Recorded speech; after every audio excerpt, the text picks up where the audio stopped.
السلام عليكم، كيف نتوما؟ لاباس عليكم؟ بخير؟ نتمنى ربي تكونوا بخير وعلى خير وانتوما كتشاهدوا هذا فيديو جديد او وصفه جديده كيف ما عودتكم. واليوم غادي نشارك معكم واحد الكيك. غادي تلاحظوا انني كنعمل الكيكات بزاف في القناه ديالي، حيت انا من عشاق الكيك. الكيك ضروري يكون عندي في الدار، وكيعجبني نبتكر فيه، نبدع فيه، نعطيه مذاقات جديده. يعني ماشي واخا يكون غير كيك بسيط، انا كيعجبني نزيد له بعض المذاقات والنكهات اللي نبدلو بها داك المذاق ديال الكيك اللي دائما كنعدلوه. علاش غادي تلاحظوني كنعمل الكيكات بزاف، حيت كيعجبني الكيك، كيعجبني كما قلت لكم نبتكر فيه وننوع فيه. بلا ما نطول عليكم نخليكم مع المقادير اللي غادي نحتاج لهذا الكيك. المقادير عندي هنايا 5 ديال البيضات، وعندي كاس ديال الكريمه. العبر دائما بكاس العنبه. عندي هنايا كاس ديال الزبده اللي ذوبتها شويه، كاس ديال السكر سنيده، وغادي نحتاج الكاس ديال اللوز اللي مطحون بالقشور ديالو، يعني ما محمر ما والو. انا كيعجبني المذاق ديال اللوز هكذاك خضر. تقدروا تحمروه الا بغيتوا، لكن هكذا احسن. معلقه كبيره ديال بودره الكاكاو المر ماشي الحلو. عندي هنايا معلقه كبيره ديال الشوكولا ديال الدهن، اي شوكولا كانت عندكم. وعندي هنايا خميره الحلويات من وزن 15 غرام، تقدروا تعملوا جوج شاصيات ديال 8 غرام اولا 7 غرام. عندي هنايا واحد شاصيه ديال لافاني، وهنايا عندي جوج كيسان ونص ديال الدقيق ديال الحلويات. هادو هما المقادير اللي غادي نحتاج لهذا الكيك. نبداو على بركه الله. في اناء وضعت البيضات ديالي، 5 ديال البيضات. غادي نزيد عليهم السكر سنيده، وغادي نطرب البيض ديالي مع السكر بالطراب الكهربائي. زعما هاد الطريقه احسن من الطراب اليدوي باش البيض يطلع لنا مزيان. وإلا كان فيكم الخطر خدموه بالطراب اليدوي ماشي مشكل. يلا غادي نطرب ونرجع معكم باش ما يجيش شي صداع في الفيديو. هنايا رجعت معكم بعد ما طربت البيض ديالي. غادي نكمل باقي العناصر. هنايا عندي الزبده ما ذوبتهاش بزاف، ذوبتها غير شويه.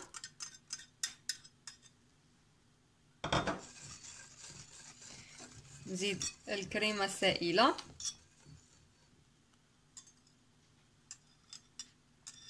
الكيك بالكريمه صراحه كيجي غزال كيجي لذيذ.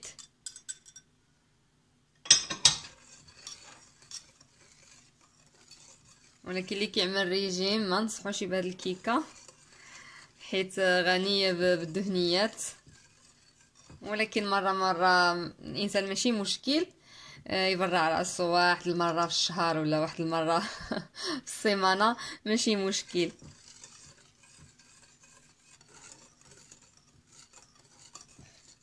هنايا غادي نزيد لافاني،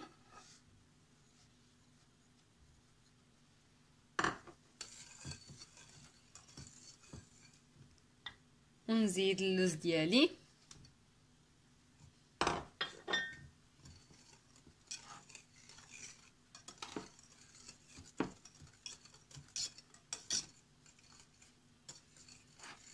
ونبدا نزيد الدقيق بشويه الدقيق اللي مغربل من قبل.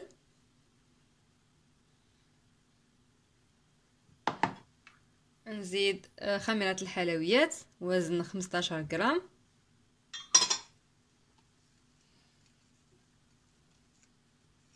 ونبدا نخلط.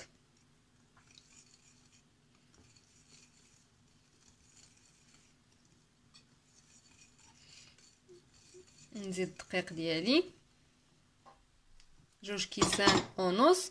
وانتم ما تزيدوش الدقيق ضربه واحده، كل واحد والدقيق ديالو، النوعيه ديال الدقيق ديالو. زيدوا الدقيق شويه بشويه نزيدو كاس مور كاس، ونص الكاس الاخراني خليو حتى تاكدوا من الخليط ديالكم. عاد ضيفوا داك الكاس اللي نص الكاس اللي كيبقى لكم في الاخر. المهم هذا هو الخليط ديال الكيك ديالي.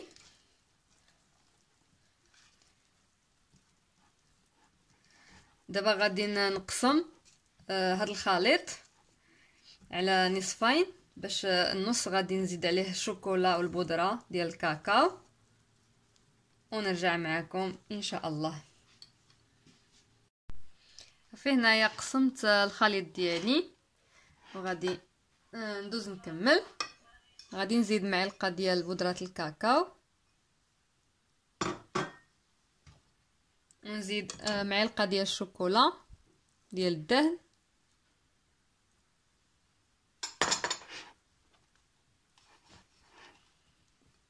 صافي. ونخلط نخلط هاد الكيك ديالي ولا هاد النصف ديال الخليط.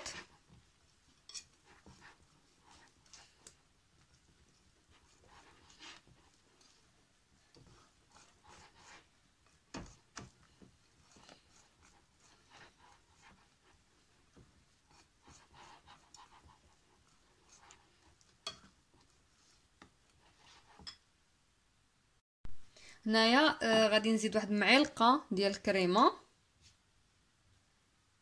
حيت الخليط ثقال ملي زدت بودره الكاكاو وداك الشوكولا. انا خصني يجيني بحال الخليط الاولي بحال الخليط الثاني، يعني يجوني بحال بحال.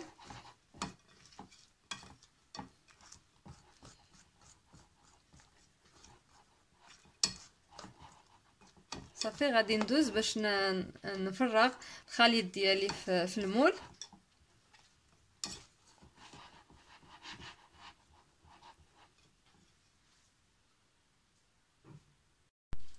هنايا دهنت المول ديالي بالزبده ورشيته بشويه ديال الدقيق، وزدت له هنايا ورق الطبخ ولا ورق الزبده منتو في القاع باش نتاكد بان الكيكه ما غاديش تلصق لي.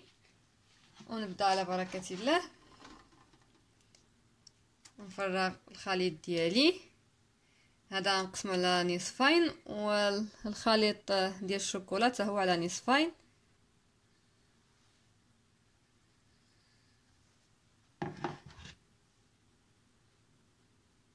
هنايا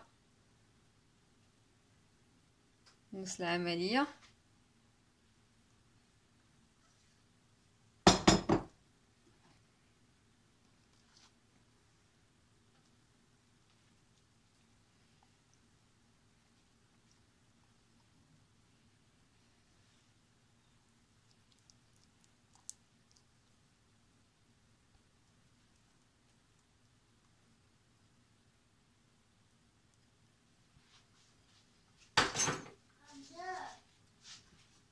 هنايا كذلك كمل.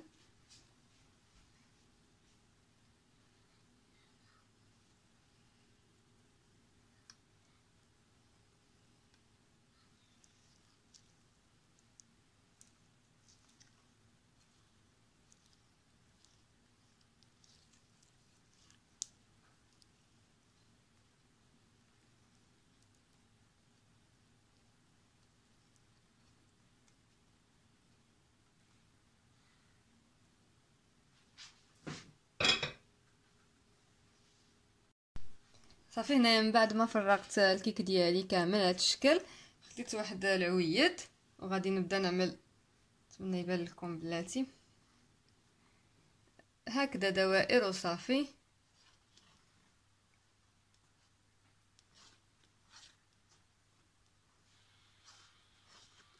خطيطات وصافي لهذا الشكل.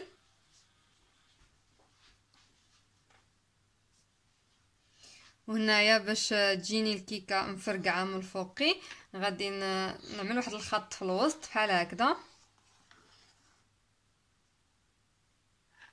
صافي غادي ندخل الكيك ديالي للفران اللي مشعول على 180 درجه، مشعول غير من تحت. كيف ما ديما الفران بارد حتى كندخل الكيك عاد كنشعل يطيب الكيك من تحت، وديك الساعه نشعلو يتحمر من الفوق، ونرجع معكم في الشكل النهائي ديال هاد الكيك اللي وجدت معكم اليوم. رجعت معكم في الشكل النهائي ديال الكيك اللي وجدت معكم اليوم. كيجي على هذا الشكل كيف ما كتشوفوا. زينته بشويه ديال السكر كلاصي وصوص ديال الشوكولا. التزيين كيبقى اختياري كيف ما كنقول لكم دائما. هانتوما شوفوا كيفاش كيجي هذا الكيك من داخل، كيجي غزال واحد المذاق فيه ما نقول لكمش عليه، واعر. ضروري خصكم تجربوا هذا الكيك، غادي يحمقكم صراحه. واحد المذاق فيه لذيذ بزاف بزاف. ونتمنى يعجبكم الفيديو ديال اليوم، ولا عجبكم ما تنساوش تبارطاجيو الفيديو ديالي مع الاهل والاحباب، وكذلك اللي بقى ما اشتركش في القناه ديالي يشترك ويفعل الجرس باش يوصلوا كل جديد ان شاء الله. وما تنسونيش بالتعاليق ديالكم مزيونين اللي كيحفزوني وكيخليوني نعطي اكثر. ونتمنى نكون خفيفه على قلوبكم. الى فيديو قادم، والسلام عليكم ورحمه الله.